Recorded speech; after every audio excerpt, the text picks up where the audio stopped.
আজকে বিকেলে আমি অনেকক্ষণ ঘুমিয়েছি, যার কারণে রাতে আমার একটুও ঘুম হচ্ছিল না।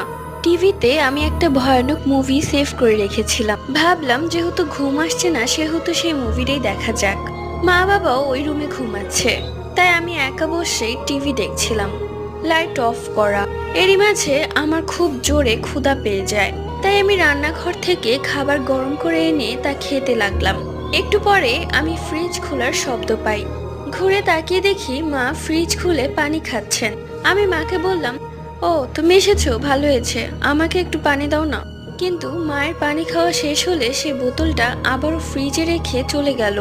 আমি একটু অবাক হলাম, মা আমার দিকে ঘুরে একবার তাকালোও না। ভাবলাম মা হয়তো আমার উপর রাগ করেছে, রাত করে টিভি দেখছে এই জন্য। এরপর আমি পানি খেয়ে টিভি অফ করে ঘুমিয়ে পড়লাম। সকালবেলা মাকে বললাম, তুমি আমাকে পানি দিলে না কেন? তখন মা অবাক হয়ে বলল, কখন, আমি তো ঘুমিয়েছিলাম, উঠিনি।